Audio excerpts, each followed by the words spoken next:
El gato negro de Edgar Allan Poe.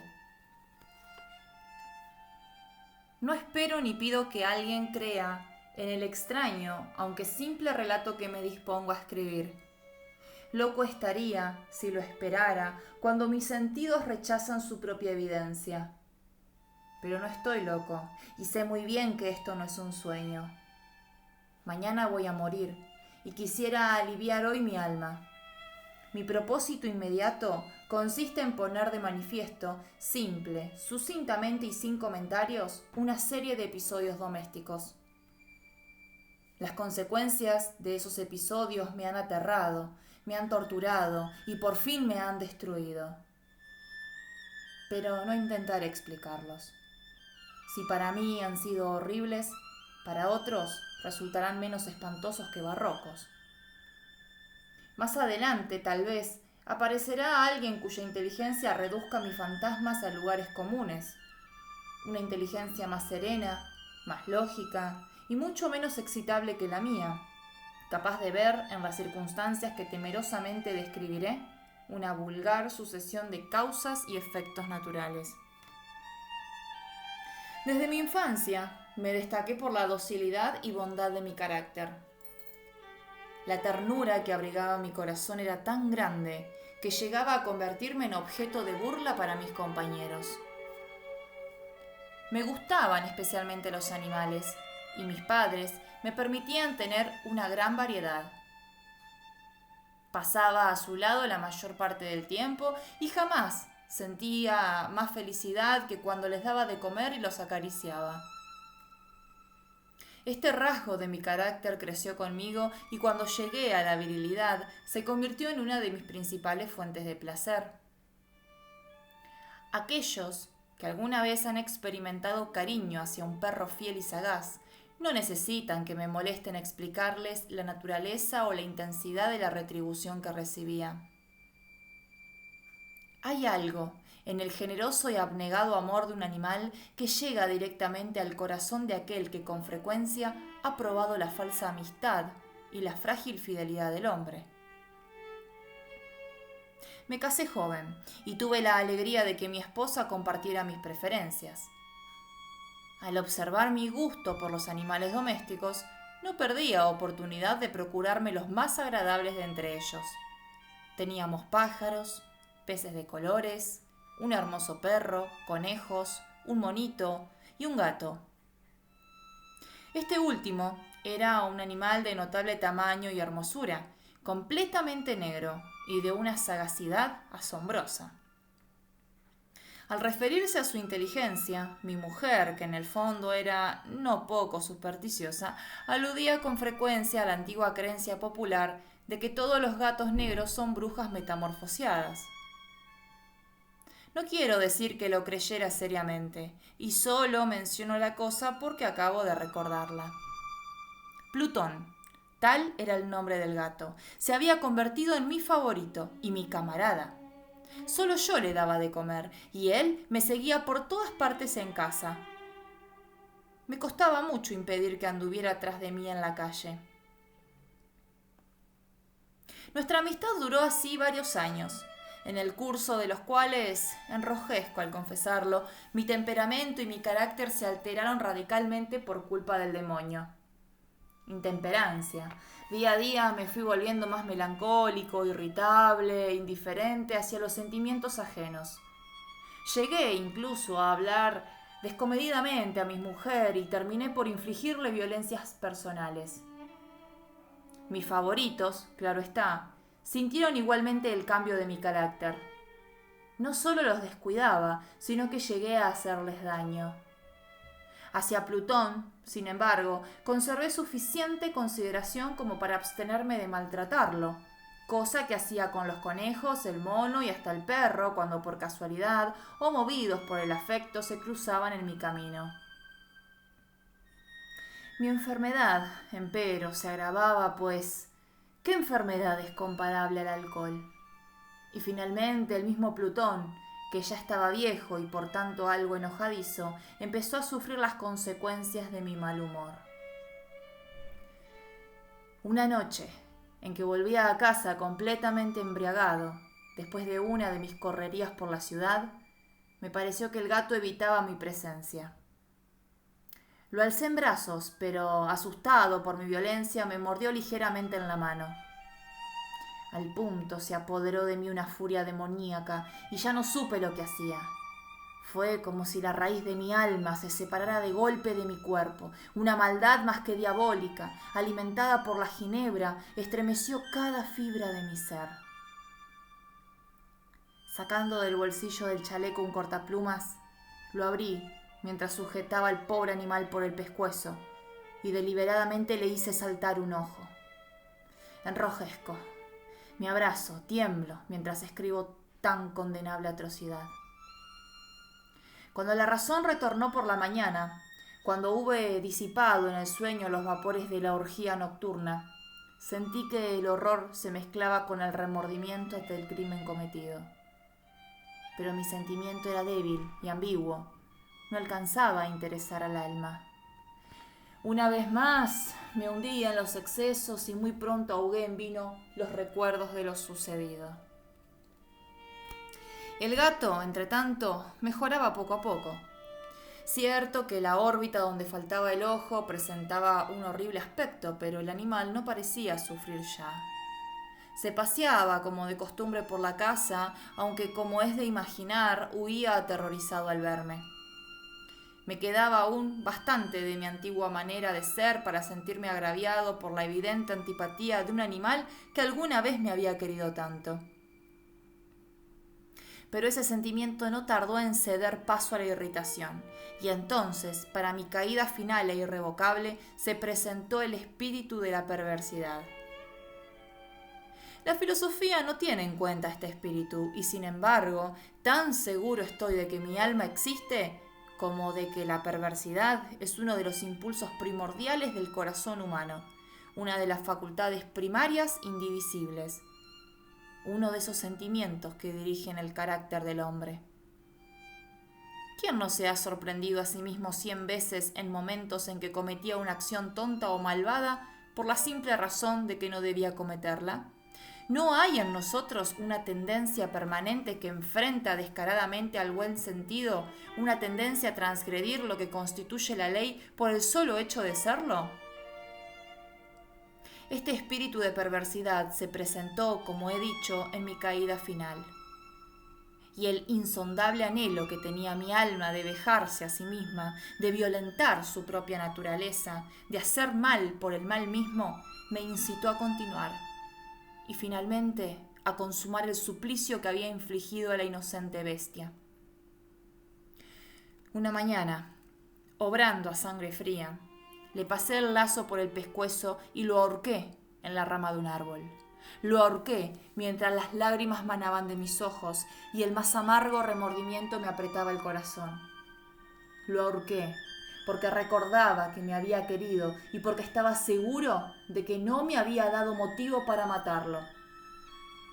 Lo ahorqué porque sabía que al hacerlo cometía un pecado mortal que comprometería mi alma hasta llevarla, si ello fuera posible, más allá del alcance de la infinita misericordia del Dios más misericordioso y más terrible. La noche de aquel mismo día en que cometí tan cruel acción, me despertaron gritos de ¡incendio! Las cortinas de mi cama eran una llama viva y toda la casa estaba ardiendo. Con gran dificultad pudimos escapar de la conflagración mi mujer, un sirviente y yo. Todo quedó destruido. Mis bienes terrenales se perdieron y desde ese momento tuve que resignarme a la desesperanza. No incurriré en la debilidad de establecer una relación de causa y efecto entre el desastre y mi criminal acción, pero estoy detallando una cadena de hechos y no quiero dejar ningún eslabón incompleto. Al día siguiente del incendio acudí a visitar las ruinas. Salvo una, las paredes se habían desplomado. La que quedaba en pie era un tabique divisorio de poco espesor, situado en el centro de la casa y contra el cual se apoyaba antes la cabecera de mi lecho. El enlucido había quedado a salvo de la acción del fuego, cosa que atribuía a su reciente aplicación. Una densa muchedumbre se había reunido frente a la pared y varias personas parecían examinar parte de la misma con gran atención y detalle. Las palabras extraño, curioso y otras similares excitaron mi curiosidad. Al aproximarme, vi que en la blanca superficie, grabada como un bajorrelieve, aparecía la imagen de un gigantesco gato. El contorno tenía una nitidez verdaderamente maravillosa. Había una soga alrededor del pescuezo del animal. Al descubrir esta aparición, ya que no podía considerarla otra cosa, me sentí dominado por el asombro y el terror. Pero la reflexión vino luego en mi ayuda. Recordé que había ahorcado al gato en un jardín contiguo a la casa. Al producirse la alarma del incendio, la multitud había invadido inmediatamente el jardín. Alguien debió de cortar la soga y tirar al gato en mi habitación por la ventana abierta. Sin duda, habían tratado de despertarme en esa forma. Probablemente la caída de las paredes comprimió a la víctima de mi crueldad contra el enlucido recién aplicado, cuya cal, junto con la acción de las llamas y el amoníaco del cadáver, produjo la imagen que acababa de ver.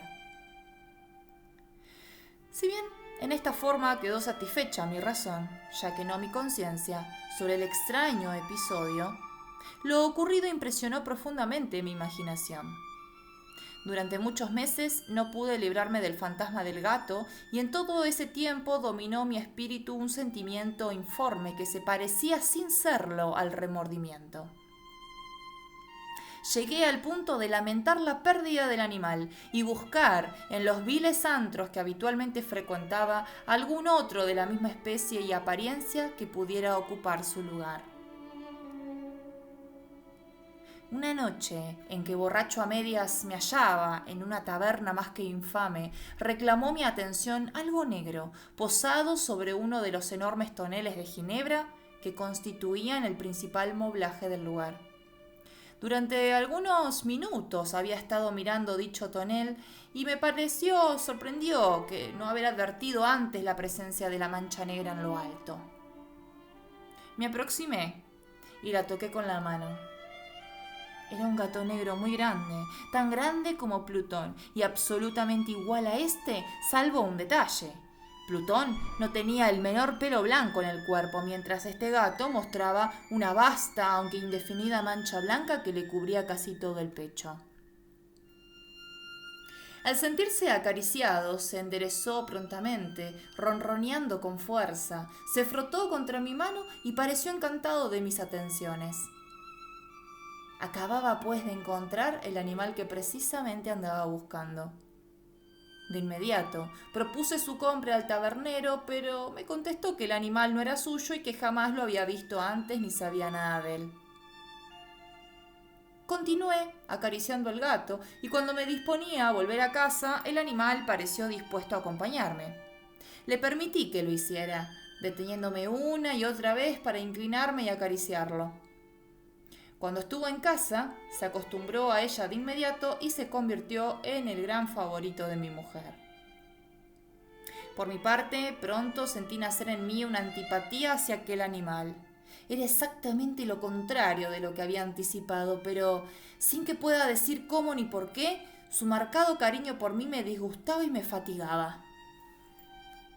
Gradualmente el sentimiento de disgusto y fatiga creció hasta alcanzar la amargura del odio. Evitaba encontrarme con el animal. Un resto de vergüenza y el recuerdo de mi crueldad de antaño me vedaban maltratarlo. Durante algunas semanas me abstuve de pegarle o de hacerlo víctima de cualquier violencia, pero gradualmente, muy gradualmente, llegué a mirarlo con inexpresable odio y a huir en silencio de su detestable presencia, como si fuera una emanación de la peste. Lo que sin duda contribuyó a aumentar mi odio fue descubrir a la mañana siguiente de haberlo traído a casa que aquel gato, igual que Plutón, era tuerto. Esta circunstancia fue precisamente la que lo hizo más grato a mi mujer, quien, como ya dije, poseía en alto grado esos sentimientos humanitarios que alguna vez habían sido mi rasgo distintivo y la fuente de mis placeres más simples y más puros. El cariño del gato por mí parecía aumentar en el mismo grado que mi aversión. Seguía mis pasos con una pertinencia que me costaría hacer entender al lector. Donde quiera que me sentara, venía a ovillarse bajo mi silla o saltaba a mis rodillas, prodigándome sus odiosas caricias. Si echaba a caminar, se metía entre mis pies, amenazando con hacerme caer, o bien clavaba sus largas y afiladas uñas en mis ropas para poder trepar hasta mi pecho. En esos momentos, aunque ansiaba aniquilarlo de un solo golpe, me sentía paralizado por el recuerdo de mi primer crimen. Pero sobre todo, quiero confesarlo ahora mismo, por un espantoso temor al animal. Aquel temor no era precisamente miedo de un mal físico, y sin embargo me sería imposible definirlo de otra manera. Me siento casi avergonzado de reconocer, sí, aún en esta celda de criminales me siento casi avergonzado de reconocer que el terror, el espanto que aquel animal me inspiraba era intensificado por una de las más insensatas quimeras que sería dado concebir. Más de una vez, mi mujer me había llamado la atención sobre la forma de la mancha blanca de la cual ya he hablado y que constituía la única diferencia entre el extraño animal y el que yo había matado. El lector recordará que esta mancha, aunque grande, me había aparecido al principio de forma indefinida, pero gradualmente, de manera tan imperceptible que mi razón luchó durante largo tiempo por rechazarla como fantástica, la mancha fue asumiendo un contorno de rigurosa precisión. Representaba ahora algo que me estremezco al nombrar, y por ello odiaba, temía y hubiera querido librarme del monstruo si hubiese sido capaz de atreverme. Representaba, digo, la imagen de una cosa atroz, siniestra, la imagen del patíbulo. Oh, lúgubre y terrible máquina del horror y del crimen, de la agonía y de la muerte.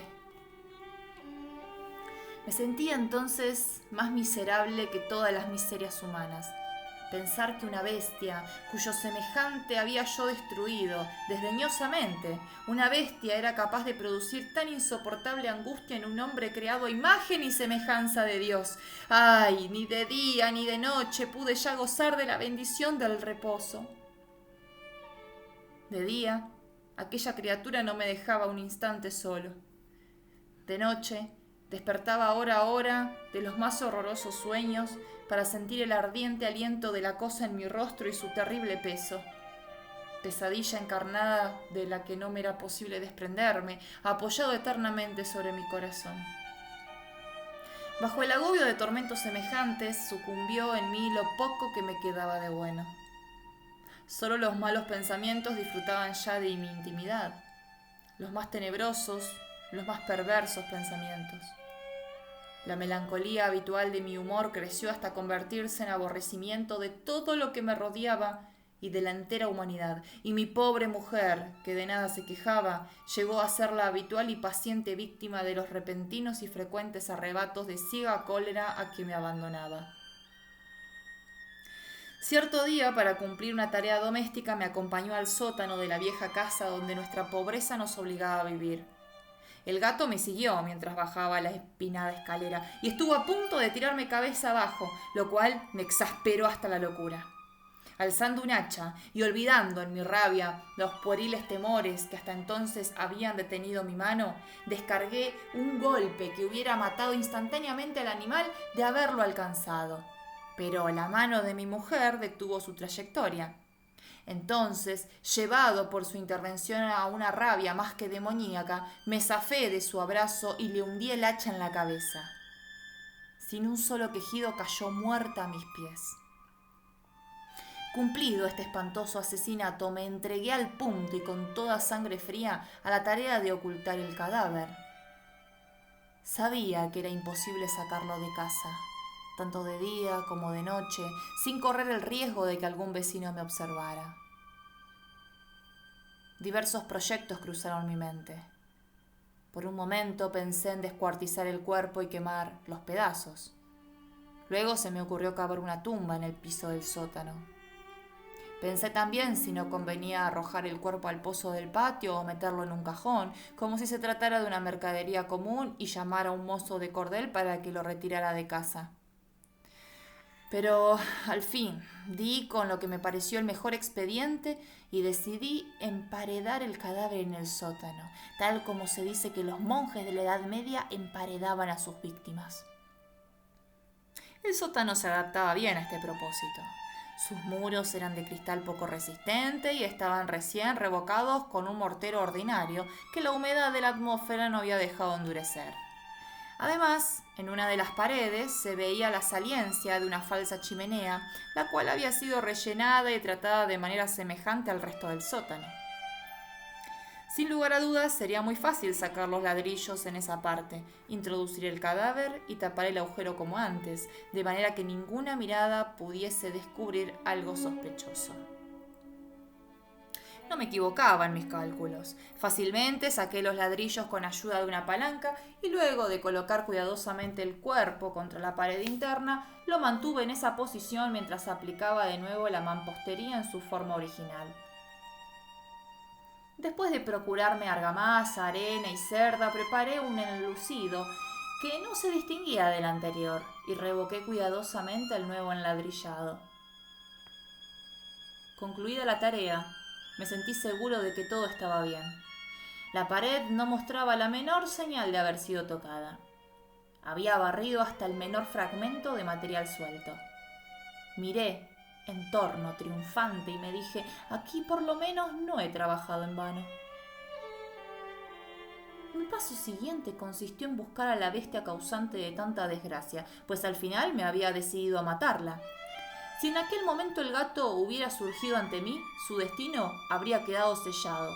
Pero, por lo visto, el astuto animal, alarmado por la violencia de mi primer acceso de cólera, se cuidaba de aparecer mientras no cambiara mi humor. Imposible describir o imaginar el profundo, el maravilloso alivio que la ausencia de la detestada criatura trajo a mi pecho. No se presentó aquella noche, y así, por primera vez desde su llegada a la casa, pude dormir profunda y tranquilamente. Sí, pude dormir, aún con el peso del crimen sobre mi alma. Pasaron el segundo y el tercer día, y mi atormentador no volvía. Una vez más, respiré como un hombre libre. Aterrado, el monstruo había huido de casa para siempre. Ya no volvería a contemplarlo. Gozaba de una suprema felicidad y la culpa de mi negra acción me preocupaba muy poco. Se practicaron algunas averiguaciones a las que no me costó mucho responder. Incluso hubo una perquisición en la casa. Pero naturalmente no se descubrió nada. Mi tranquilidad futura me parecía asegurada. Al cuarto día del asesinato, un grupo de policías se presentó inesperadamente y procedió a una nueva y rigurosa inspección. Convencido de que mi escondrijo era impenetrable, no sentí la más leve inquietud. Los oficiales me pidieron que los acompañara en su examen. No dejaron hueco ni rincón sin revisar. Al final, por tercera o cuarta vez bajaron al sótano. Lo seguí, sin que me temblara un solo músculo. Mi corazón latía tranquilamente, como el de aquel que duerme en la inocencia. Me paseé de un lado al otro del sótano. Había cruzado los brazos sobre el pecho y andaba tranquilamente de aquí para allá. Los policías estaban completamente satisfechos y se disponían a marcharse. La alegría de mi corazón era demasiado grande para reprimirla. Ardía en deseos de decirles por lo menos una palabra como prueba del triunfo y confirmar doblemente mi inocencia. «Caballeros», dije por fin cuando el grupo subía la escalera, «me alegro mucho de haber disipado sus sospechas. Les deseo felicidad y un poco más de cortesía. Dicho sea de paso, caballeros, esta casa está muy bien construida». En mi frenético deseo de decir alguna cosa con naturalidad, casi no me daba cuenta de mis palabras. Repito que es una casa de excelente construcción. Estas paredes... ¿Ya se marchan ustedes, caballeros? Tienen una gran solidez. Y entonces, Arrastrado por mis propias bravatas, golpeé fuertemente con el bastón que llevaba en la mano sobre la pared del enladrillado, tras de la cual se hallaba el cadáver de la esposa de mi corazón. Que Dios me proteja y me libre de las garras del archidemonio. Apenas había cesado el eco de mis golpes cuando una voz respondió desde dentro de la tumba. Un quejido, sordo y entrecortado al comienzo, semejante al sollozar de un niño que luego creció rápidamente hasta convertirse en un largo, agudo y continuo alarido, anormal como inhumano, un aullido, un clamor de lamentación, mitad de horror, mitad de triunfo, como solo puede haber brotado en el infierno de la garganta de los condenados en su agonía y de los demonios exultantes en la condenación. Hablar de lo que pensé en ese momento sería locura. Presa de vértigo, fui tambaleándome hasta la pared opuesta. Por un instante, el grupo de hombres en la escalera quedó paralizado por el terror. Luego, una docena de robustos brazos atacaron la pared que cayó de una pieza. El cadáver, ya muy corrompido y manchado de sangre coagulada, apareció de pie ante los ojos de los espectadores. Sobre su cabeza, con la roja boca abierta y el único ojo como de fuego, estaba agazapada la horrible bestia cuya astucia me había inducido al asesinato y cuya voz delatadora me entregaba al verdugo. Había emparedado al monstruo en la tumba.